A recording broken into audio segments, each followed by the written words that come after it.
Selam and hello, everyone. It's Lily. As you know, we're on a break, but in today's Best of series, you're going to hear from Wawira Njiru, the founder of Food for Education. When she was on the show back in January, her organization had fed over 10 million kids since their inception. And since that time, they have hit the 15 millionth mark.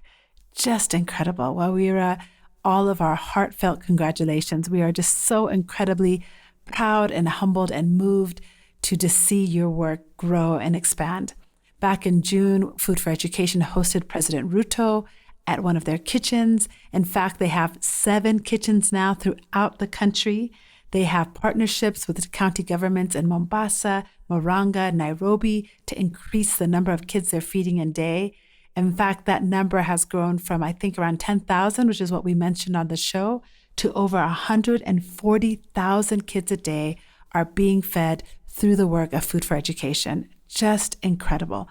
Please check out the show notes. There are ways that you can support their work and make sure that they continue to grow and continue to support these children in the ways that they deserve. So in the meantime, enjoy this episode with Wawira Njiru, the founder of Food for Education. Dad would tell us, like, I wore my first pair of shoes going to secondary school. My right? dad too, exactly. age 15, 16, yes, the exactly. Same. Yeah. Did not have shoes. Yes. Do we have the same dad? I know. We'll find out.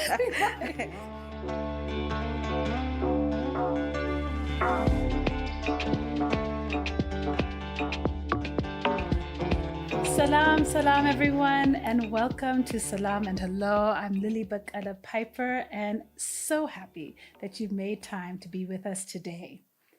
As many of you know, Kenya, Ethiopia, Somalia, and many countries in the region are currently in the worst drought of 40 years. The rains have failed, and once again, we are thinking and working towards solutions for millions of families around the region affected by the drought. But it's one thing to think about drought and food insecurity when there is a crisis like we're in right now. It's another thing to be working towards those solutions year-round, 365, 24/7, even when there's not a crisis.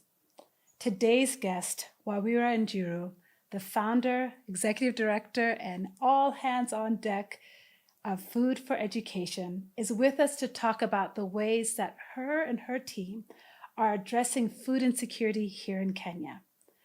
Food for Education last year served their 10 millionth meal to children in school in Kenya. 10 million. Just let that number sink in for a minute. Currently, they feed 95,000 kids a day a meal at school. It's extraordinary the work that they're doing. And the work that they're doing supersedes the drought. It's came before a crisis happened, which is why I think it's the kind of development work that we need more of. Work that is grassroots, work that is authentic, work that is born out of a simple desire to meet a need at home. So I could not be more delighted or more proud to welcome Wawira to the show today. She has won all kinds of awards. You've probably heard and seen her on social media and on the news. And I think it's worth noting because she is one of our own. And when we get a chance to give someone their flowers, we must do it. So let me just highlight some of the ways that the world has stopped and recognized her contributions. In 2018, she won the Global Citizen Prize for Youth Leadership, the first time ever that award was given. She was presented it at the Global Citizen Festival in Johannesburg, which was honoring Nelson Mandela's 100th birthday. Last year, or actually it's been 2 years now, we're in 2023. In 2021, she was Kenya's United Nations Person of the Year. And in 2022, she was awarded the Icon Award from the World's 50 Best Restaurants program. Extraordinary acknowledgments for her extraordinary efforts to feed children in school. Food for Education is an organization you need to know about. And so I am just delighted that Wawira joined us today before she hits the road on basically a world tour of sharing her work and doing her work. And before she did that, she joined us here today in Nairobi. So karibu, Wawira. I'm just so honored that you're with us today. Thanks for having me. Thank you. This is very exciting. Thank you so much for being here. So I've given a few highlights of the work that you're doing, but for those who are not fluent in the work that you've been doing and the 10 million meals that Food for Education has served, just give us a little bit of what you do and why you started this organization.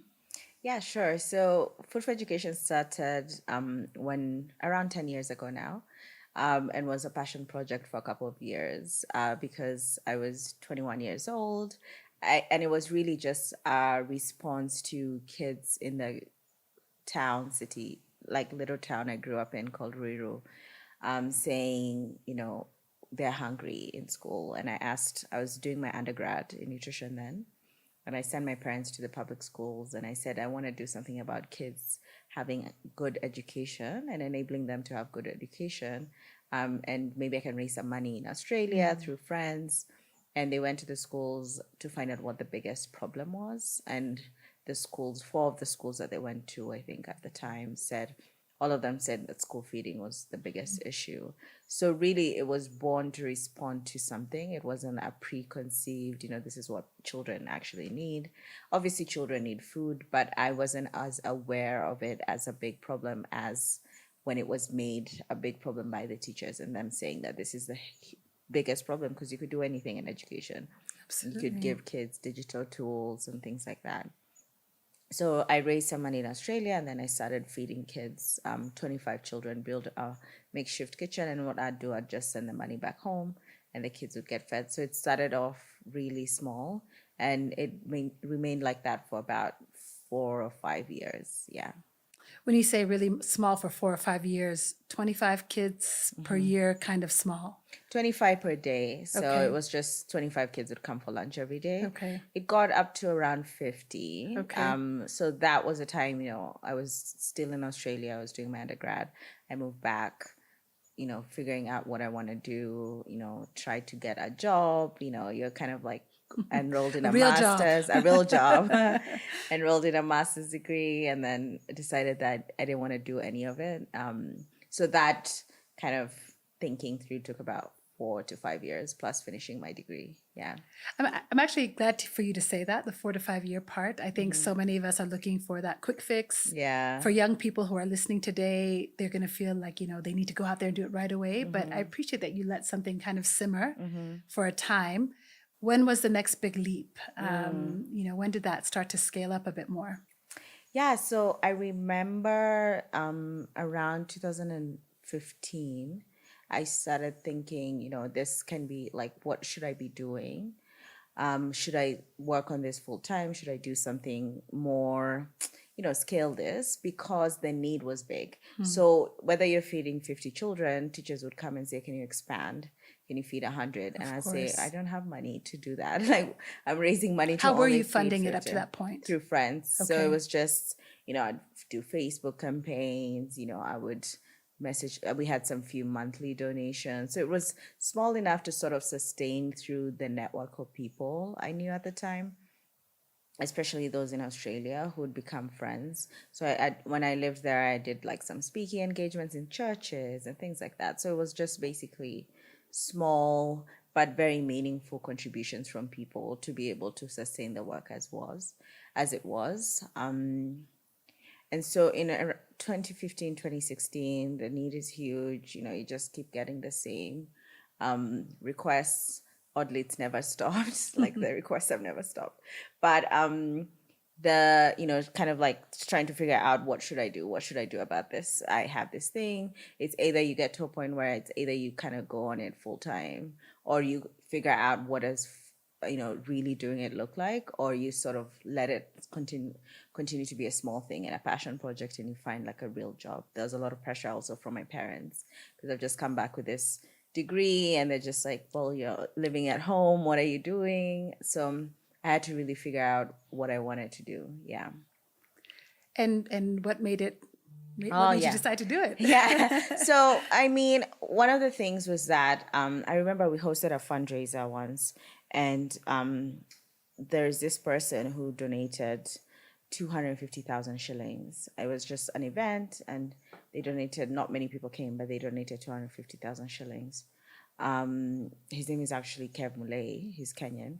And I couldn't believe someone gave us 250,000 shillings. I was just like, for this? Like, why would you put, it was so much money, right? And I Yeah, was it's just like, huge. how can you give 250,000 shillings to this? And I was like, can this be a real thing? And so it wasn't that we had, I mean, people used to give like $1,000 or something like that. But I think it was like one of the biggest gifts we'd ever received at the time.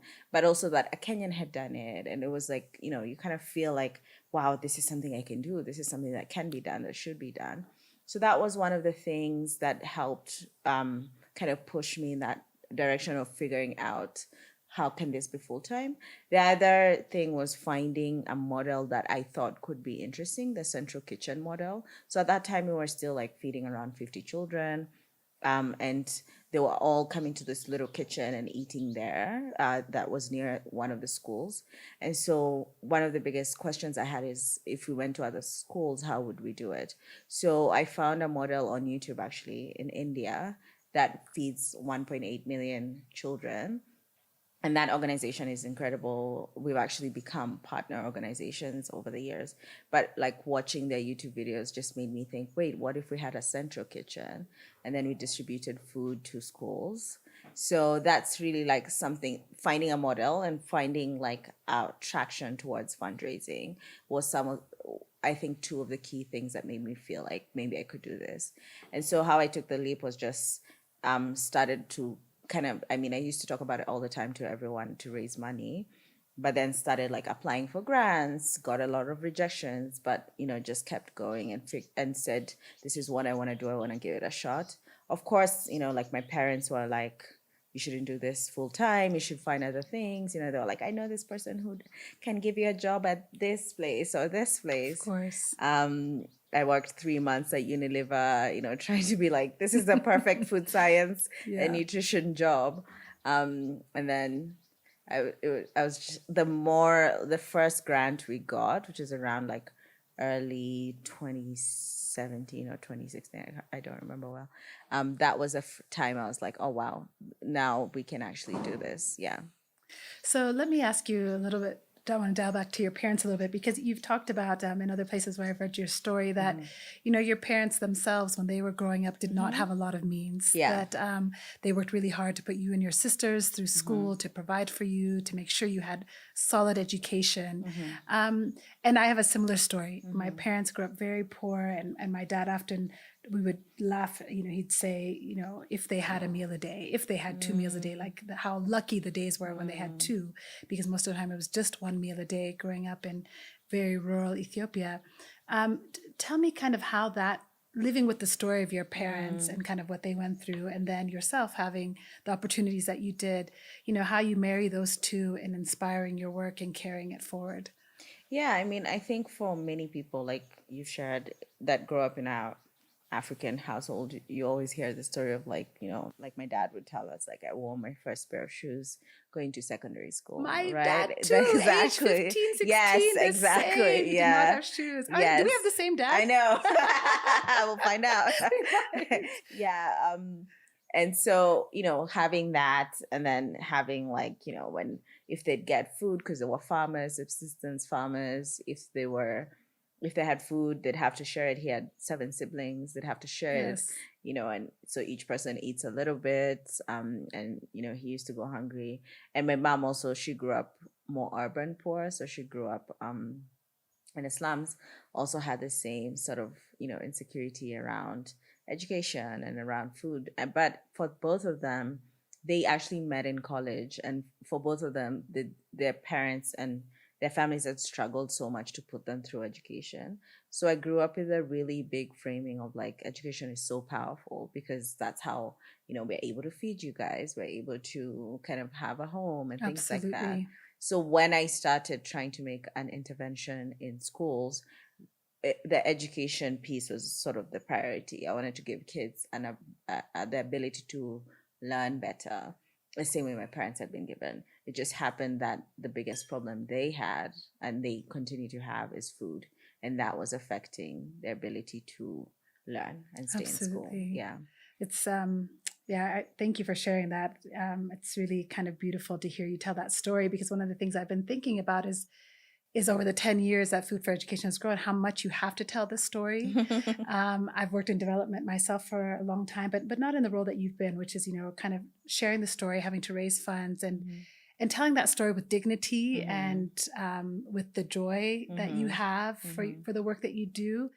I just want to talk about that for just a quick moment. How do you tell that story, Wawira? 10 years on, I'm so struck by how young you are. So just truly from my heart, well done to you. You make me so proud. I could just cry, honestly, thinking about all that you've done. But how do you tell that story in a way that continues to honor your parents, continues to honor this place that we love, and yet, you have to tell a hard story about poverty and how insidious it is. It's not glamorous. And yet there's so much joy in the story of our parents' upbringing, and we take pride in their strength. Yeah.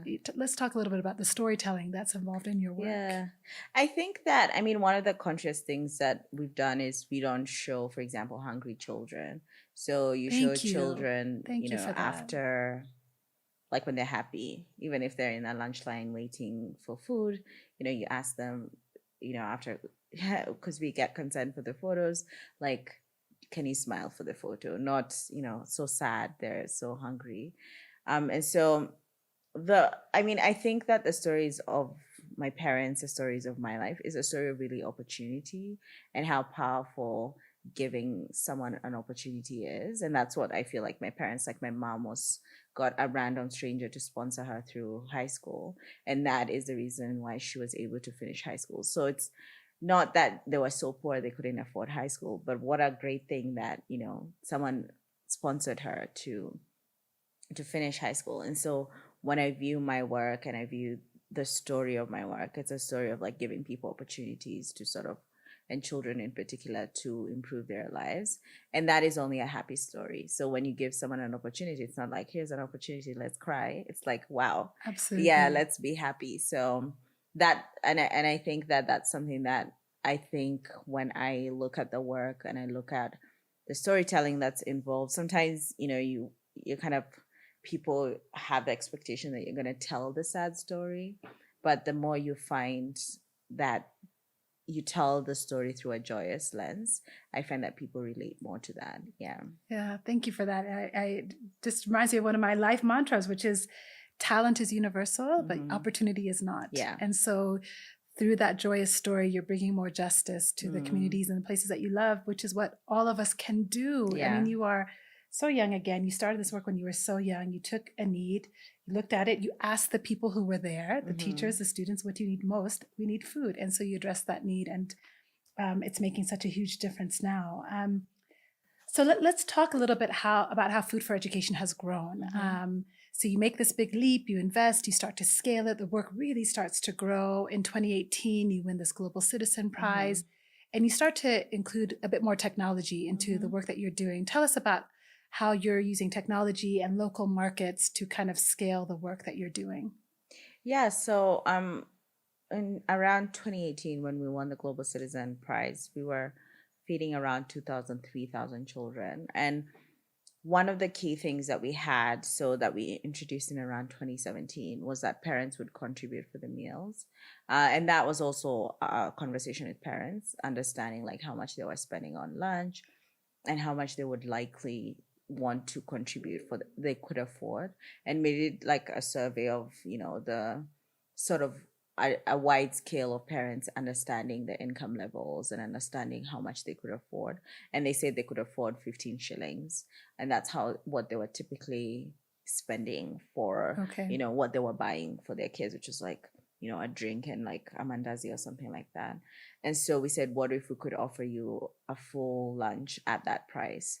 So when we introduced that in around, I think it's, my years are mixed up, 2016, 17, we collected that 15 shillings as cash. So the kids would bring the money to school.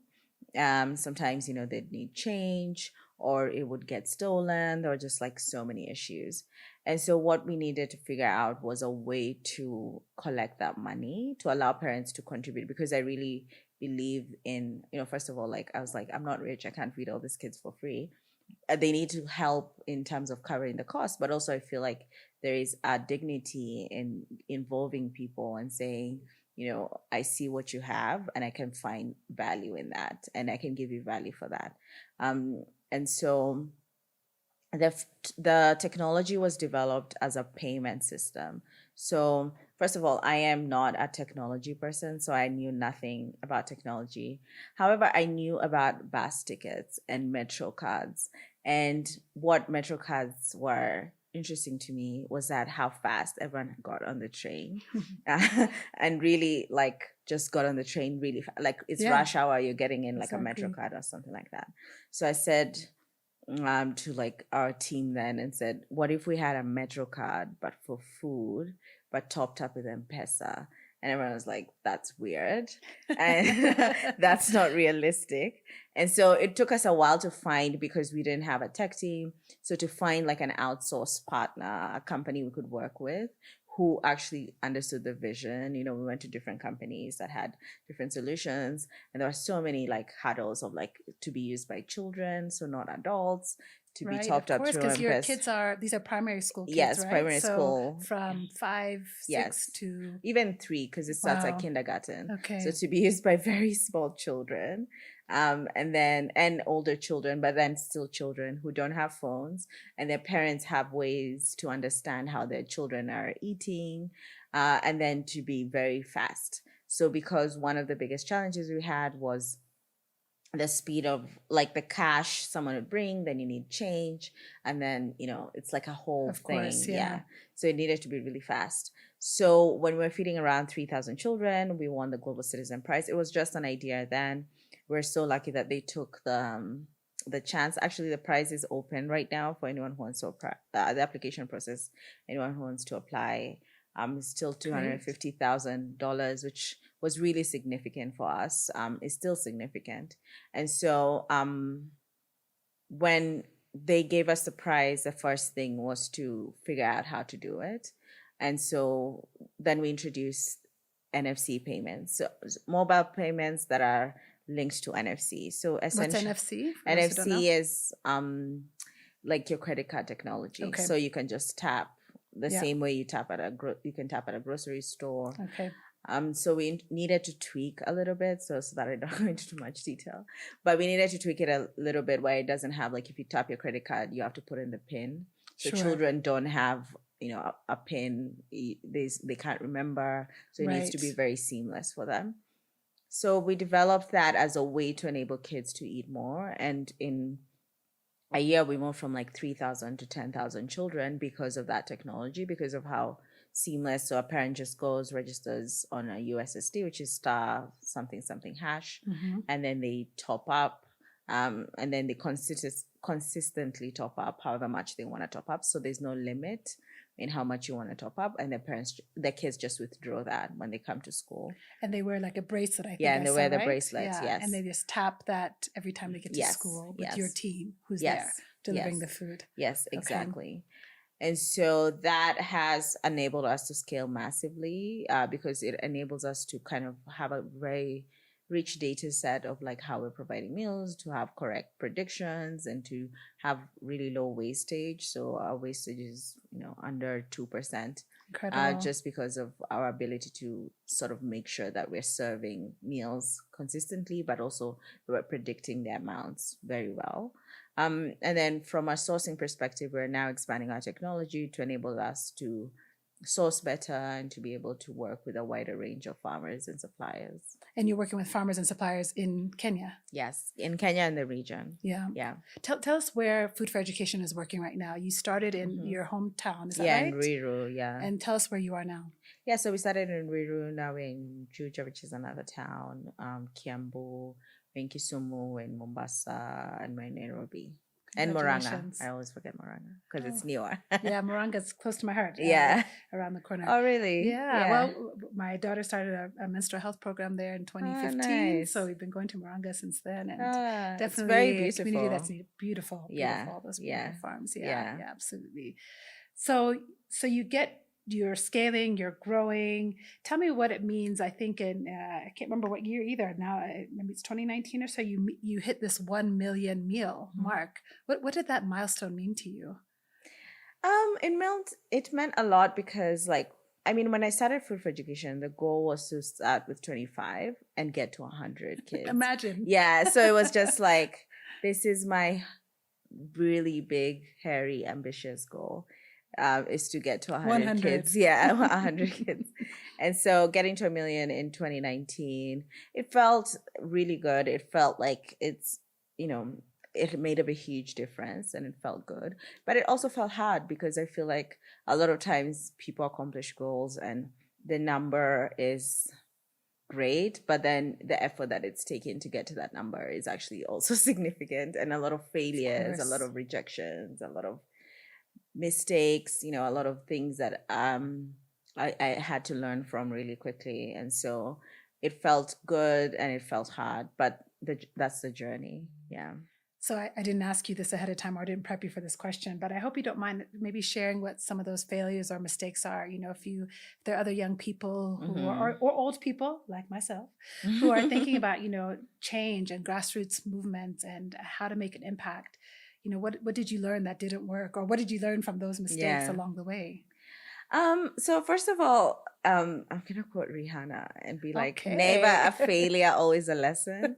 Because I always think that, like, I mean, it's failures because you're just like, shit, I shouldn't. Oh. That's okay, girl. I shouldn't have done that. I like it. You gave us a more edgy feel to our podcast. I shouldn't have done that. But when you think about it, like 6 months down the line, you say, oh, wow, I learned so much from that. So that's... Yeah. So give us an example. Yeah. So one of the things actually is, so in 2000, I'll get my years wrong, but at the beginning, like maybe 2 or 3 years after the 2012, I've started a food delivery business. And the food delivery business was supposed to raise funds to cover the meals that we were distributing. And it was a great business. It was called Double Portion, and I put a lot of effort into like setting it up. So first it started as a restaurant in Riru, ran a restaurant, learned a ton about running a restaurant, which is very tough. And then became a delivery business. So I literally used to deliver the meals, got boda bodas, and learned a lot about managing boda bodas and that kind of like fleet of production. But the meals were different because it's for like people in their offices. So the meals are not the same meals that you're cooking for kids. They're sort of more boutique type meals. And so we ran that for a couple of years and closed it in 2018. And the reason why we closed it was actually closed it in the month of the highest revenue because we'd been running this business for many years. And then I remember someone told me, like, you should just do an analysis of how much money you would make from this business at scale. So if it grew to the wildest dreams of like the market size, so don't make up a market that doesn't exist. So if all the office people, let's say in Nairobi, however many they are, ordered from you and who can afford this price point, it was around like maybe 250 shillings. If all of them ordered, how much money would you make, and how many meals from kids would you subsidize? So we did that analysis, and the number was 40,000 meals for kids. But the goal in my head, though we were at around 2,000, 3,000, I was like, and it's always been the goal is 1 million kids a day. So the question I had to ask myself is like, would I put in effort in something that feeds 40,000, yet the goal is 1 million? So it doesn't really make sense because then the numbers didn't add up. Exactly. Yeah. So I had to make a decision to close down the business because I felt like it didn't really, even at its fullest potential, and growing a business is tough. So there would be a lot of effort that it needed to get to that level of subsidizing 40,000 meals. And so the question was, can you do both, or should you just focus on the feeding kids and try to make it as efficient and as cheap and scale it as fast as possible?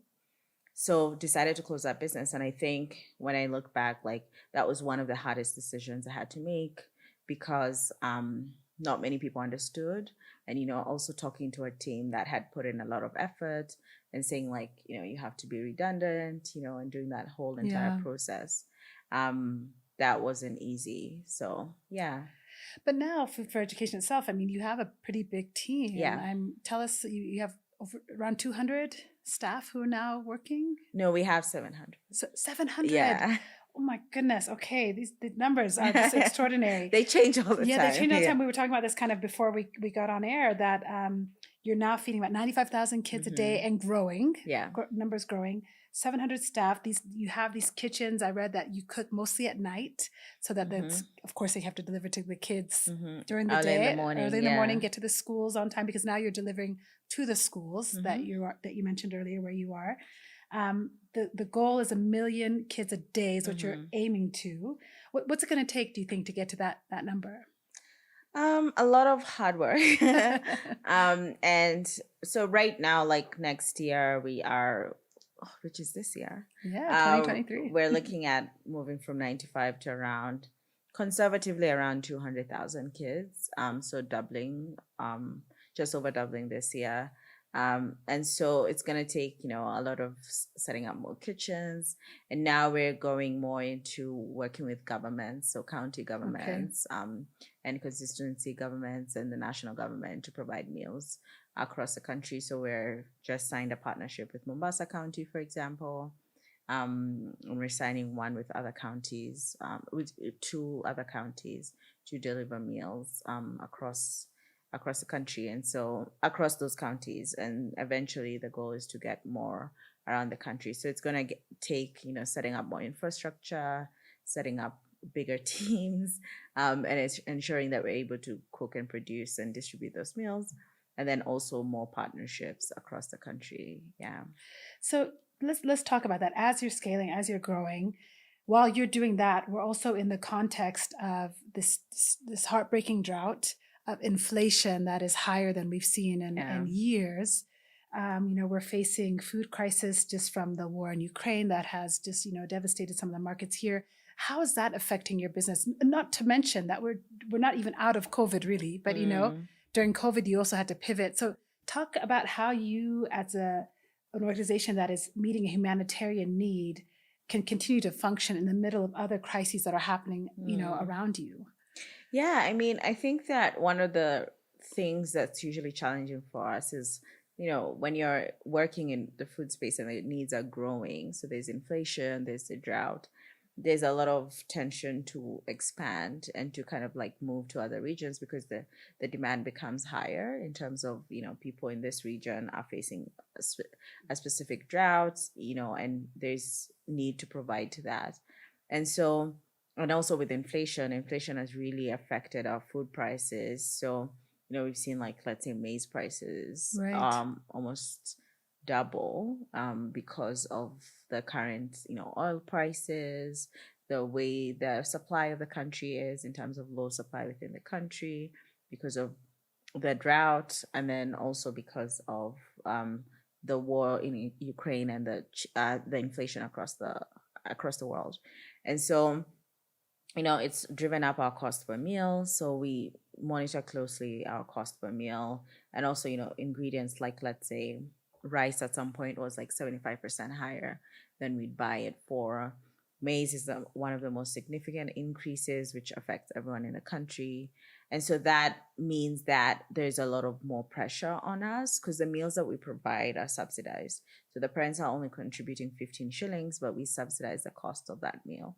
So if the cost of food is higher, it means our subsidy must be higher, because we don't want to push that cost of the increase to parents who are also struggling. Of course. Yeah, because of inflation. Like, if it's harder for us to provide the meals, it's harder for them to provide meals to their kids. Of course. And so navigating how to manage those costs and how to kind of make sure that we are efficiently set up. So we've invested in warehousing, we've invested in better supply chain systems, so that we can buy in bulk when cheap food is really cheap.